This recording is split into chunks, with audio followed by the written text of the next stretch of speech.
Good morning, everybody. Welcome to the AM Report, perhaps news, the network of now. It is Monday, January 8th, February 8th, Monday, February, Tuesday. I don't know anymore. It's 2021. It's been an insane year. It's Tuesday, Monday, February 8th. That is the day that it is. And this morning, I'll be joined by Miranda Yobber. She's a political scientist, postdoctoral scholar. We're going to discuss Donald Trump's impeachment trial. We're going to discuss the coronavirus variants and stimulus package updates. We're going to discuss all of today's top headlines, all of this and more on the AM Report.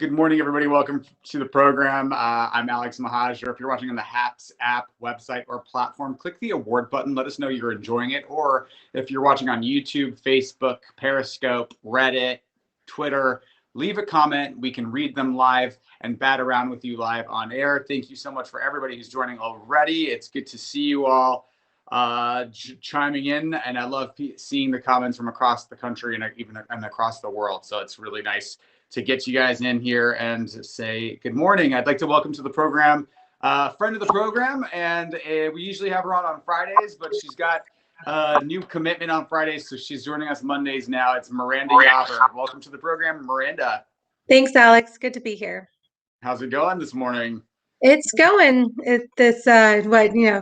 Tuesday, January 8th. What is it apparently?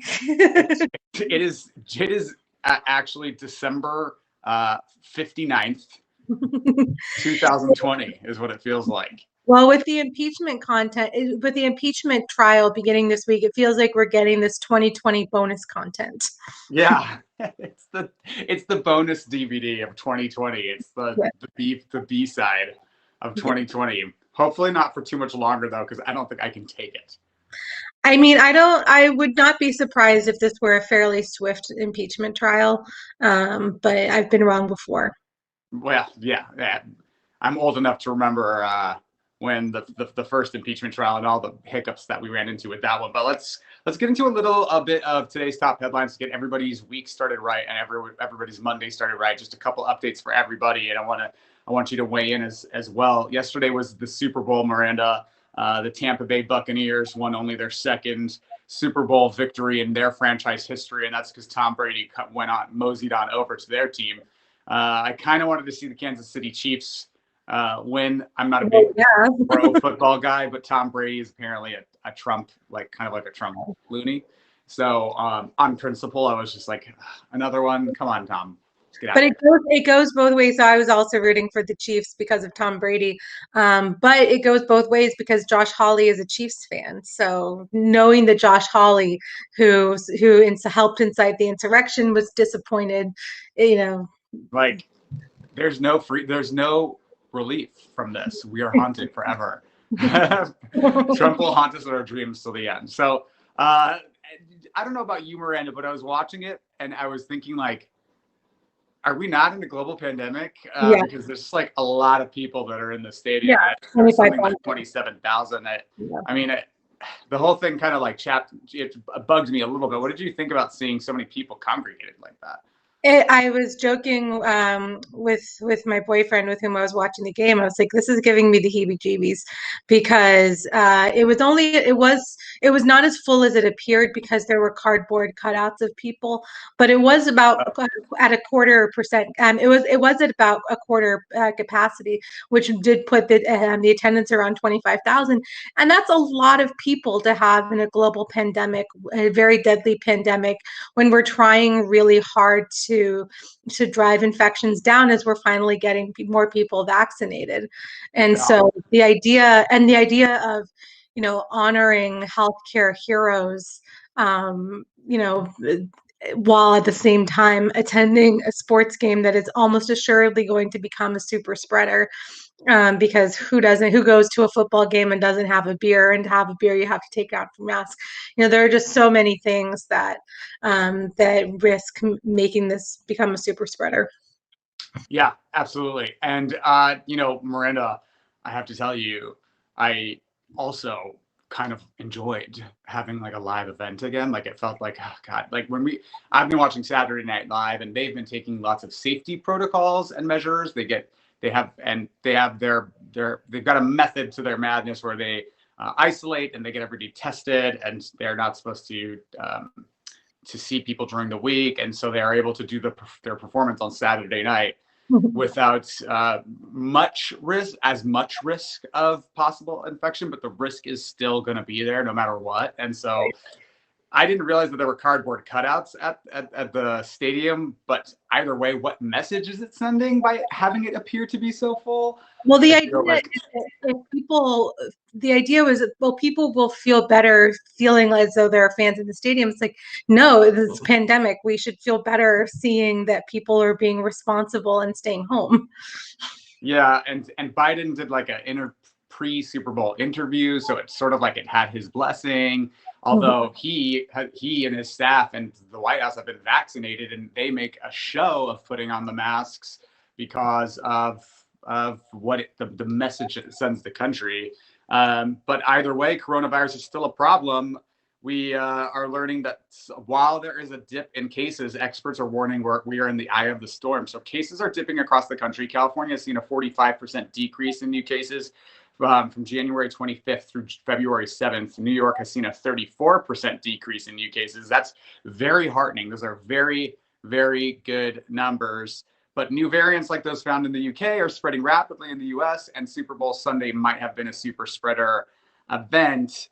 As of right now, Miranda, it appears as though at least 463,000 people have been killed, and 27 million people have been infected with the coronavirus in the United States. So this is by no means over. So did you catch, so what are you feeling about this, about these numbers? Is it caused to feel a little more relaxed, or are you sort of starting to err with these experts who are saying like this is just the eye of the storm, and why?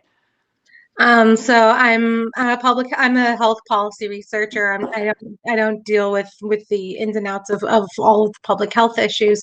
I think that the fact that we're driving down infections is encouraging. I think that we don't know enough about the new variants to adapt our to be able to feel comfortable slacking off. So I think that we need to be cautious. We need to continue to vaccinate people, and we need to allow ourselves the time to maintain good behaviors while we're learning more about these new variants, while we're getting more people vaccinated, while we're finding out exactly what being vaccinated protects us from, because we don't necessarily know that it prevents us from spreading it to other people. Yeah, absolutely. And we got a comment that I just can't resist to showing all of you guys. Miranda, Corey Pate, whose name is Corey Pate, says, "Super spreader, you two work for Antifa?" Yes, Corey Pate. My boss, Antifa, cuts my checks once every couple of weeks for $10 million. And as an employee of Antifa, I would like to say that, yes, it's a super spreader event. Miranda, how do you feel about our boss, Antifa? I'm an academic, so no, I do not work for Antifa.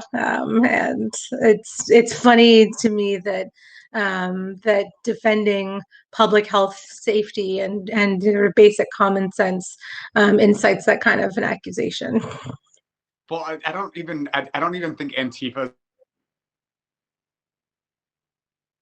like Antifa like there's an Antifa charter. I don't think there's like an Antifa website. There's no like president of Antifa. Right. There's no income stream for Antifa. I don't think they file a 1099. They don't pay taxes. They don't have staff. So Antifa is an ideology. It means anti-fascist. And like I don't think people even think like I've never met anyone who's like I'm Antifa. It's just like a boogie word name that has been used by the left, but by the political right. That really hilarious. You two work for Antifa, Corey Pate, and your last name's Pate. Get out of here. Miranda, let's talk about Joe Biden's interview that he did Super Bowl, this pre-Super Bowl, and this is his 2 cents about the coronavirus and the uphill battle that we've got ahead of us. People want to know when things are going to get back to normal. Yep. And the road ahead is pretty daunting. To get herd immunity, Dr. Fauci has said you have to have at least 75% of Americans vaccinated. We did the math, and at the current rate of 1.3 million doses a day, it's going to take almost a year to get there. Can we wait that long? No, we can't. That's why one of the disappointments was when we came into office is the circumstance relating to how the administration was handling COVID was even more dire than we thought. The Trump administration. The Trump administration. We thought they indicated there was a lot more vaccine available, and it didn't turn out to be the case. So that's why we've ramped up every way we can.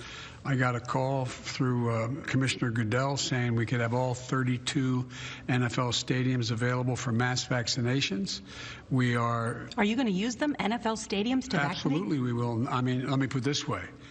I'm telling my team they're available, and I believe we'll use them. Look, it was one thing if we had enough vaccine, which we didn't, so we're pushing as hard as we can to get more vaccine manufactured.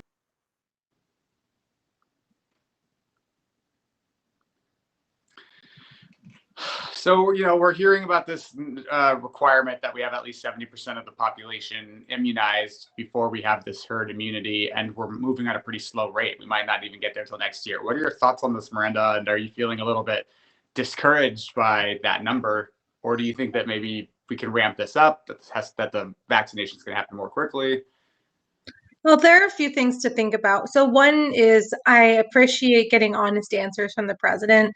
I would rather get tough news that I think is grounded in facts than be told, oh, it's all going to be great. We're all going to have herd immunity. We're going to be totally fine, and then find out that we don't have the vaccine, we don't have the supply, etc.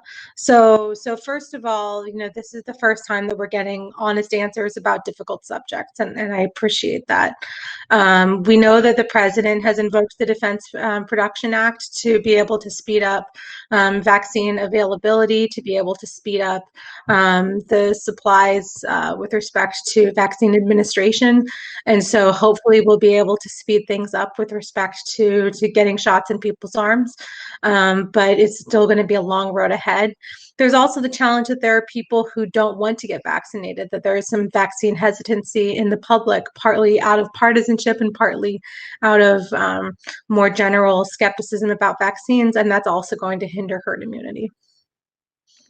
Yeah, Miranda, I was reading a story over the weekend about cities and countries that are more left-leaning, and this is going to be a criticism of more liberal approaches to this vaccine distribution rollout, that they are having more problems getting shots into arms, and that the focus on process and equity is actually causing this rollout to be hampered quite a bit in cities that are more focused on that. Whereas cities and even countries like Long Beach, California, which is focused much more on just getting shots in arms without as much focus on process and equity, are doing a much, much better job of moving the process along. So when we talk about people cutting the line, or is there equity, racial and class equity in the distribution? Are we making sure that that we're addressing all the needs of every community?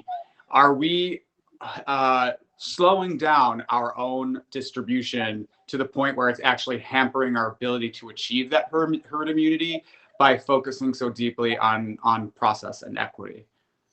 So I haven't seen those data, so I wouldn't feel comfortable speaking to that. But on the one hand, it was I think it was an opinion piece. It wasn't so much a data-driven peer review. Yeah. Yeah. I mean, I'm never going to say that we shouldn't look at equity, because people of color have been particularly harmed by the coronavirus pandemic. Black and Brown Americans have suffered greatly. Native American communities have suffered greatly. Immigrant communities have suffered greatly. And so I'm never going to say that we shouldn't look at the equity issues with respect to distribution of resources when we have had such inequality in the distribution of burden from this pandemic. Indeed. And yet there is more hesitancy from communities of color to take the vaccine because of distrust, at least what I've read, of distrust of the vaccine, that there is more of a necessity, I think, for rolling out campaigns to reassure communities that have a predominant distrust of the government and distrust of vaccines in general. Yeah. So it's sort of like a two-pronged problem where there's a threat of leaving these communities behind, and also a threat of distrust about the vaccine at all anyway. Yeah. So a two-pronged problem for sure. And either way, in addressing some of the aftermath of the coronavirus, we've got some additional stimulus news this morning. So Democrats are looking to unveil legislation today that will help families on top of the what we've been hearing about the additional, about the direct payments. Millions of families could receive at least $3,000 per child as part of President Biden's COVID-19 relief proposal in the form of a child tax credit. We're learning about this. This may be unveiled today. The current child tax credit is up to $2,000 per year. And on top of that, Treasury Secretary Janet Yellen is saying that the U.S.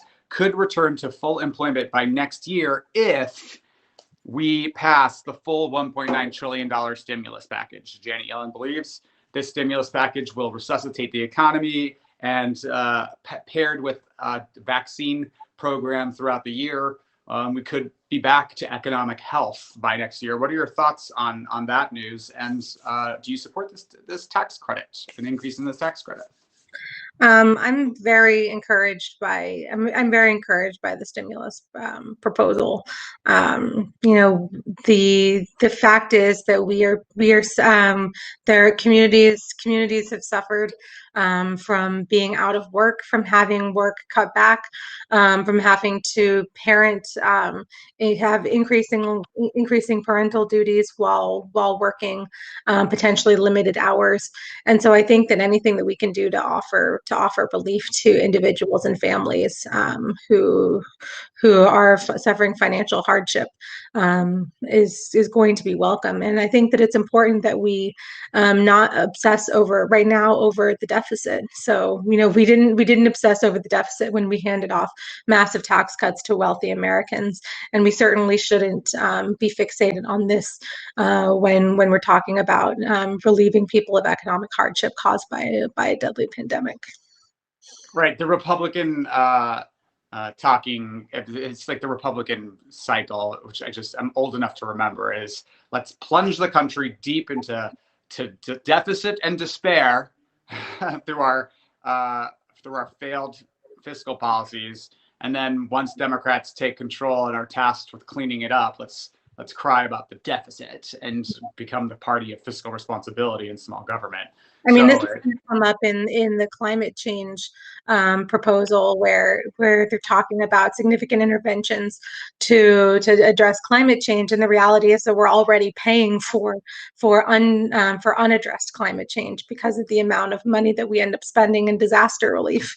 And so, investments are where we should be. We should be focusing on making wise investments rather than cutting back.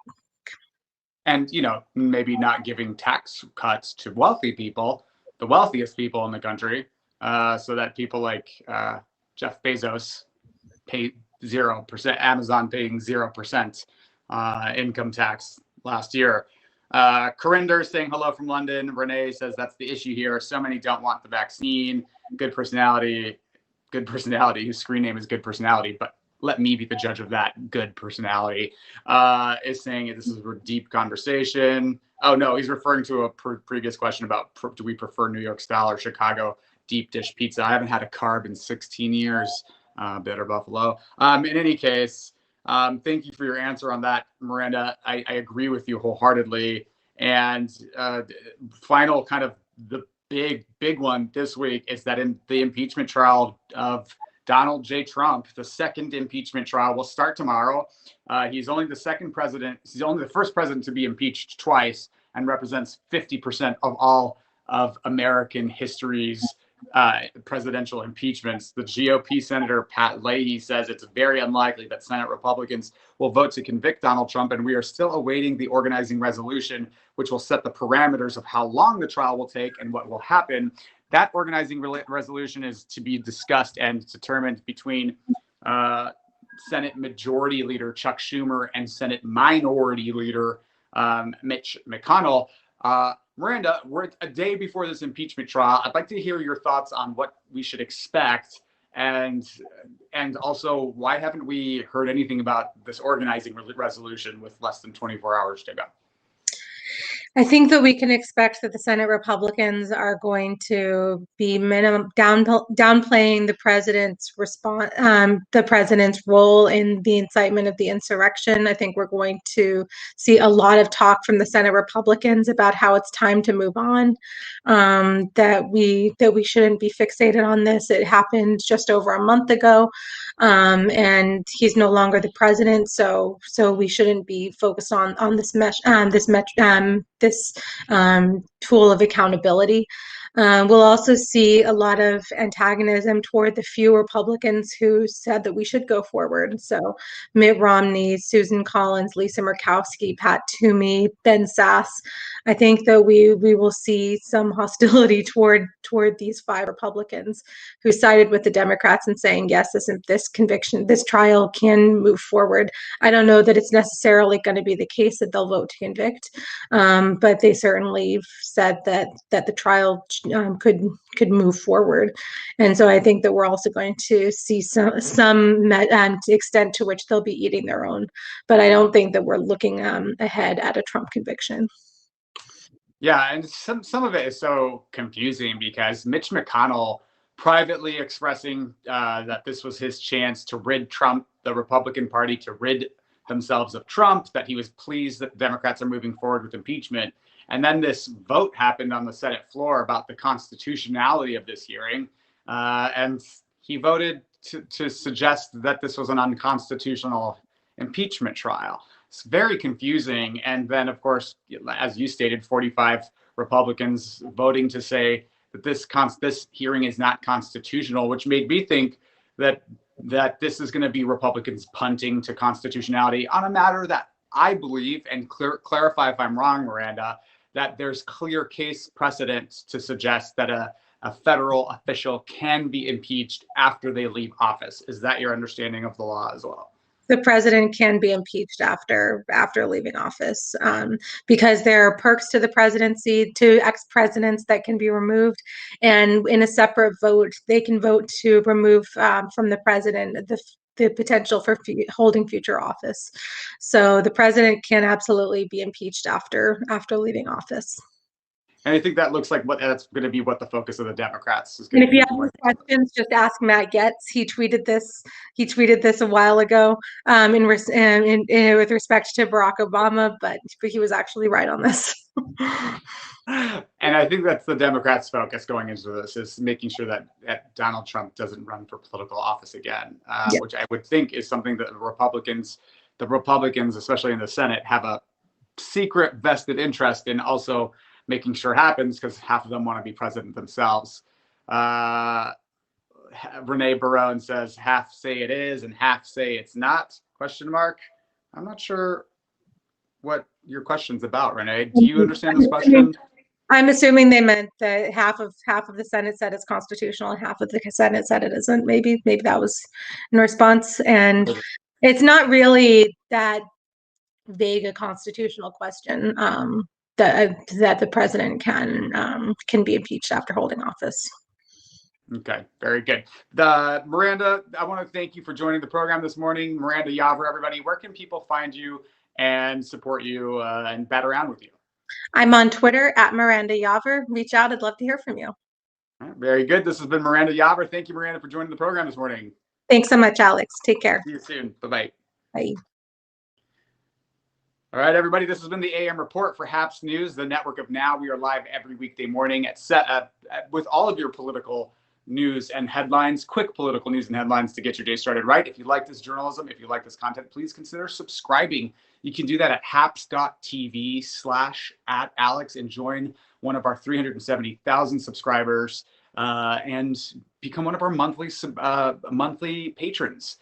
You can become a monthly subscribing viewer like Daryl Archibald or Tim David, Sarah Kologly, Adam Cobb, Joshua Mast. I want to thank our recurring sponsors, Janet Miller.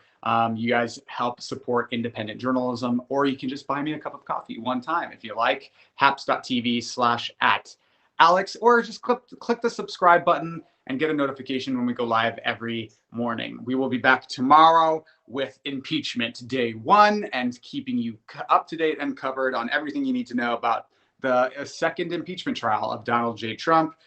We will be back tomorrow. Thank you, everybody, for joining, and we'll see you later. Bye-bye.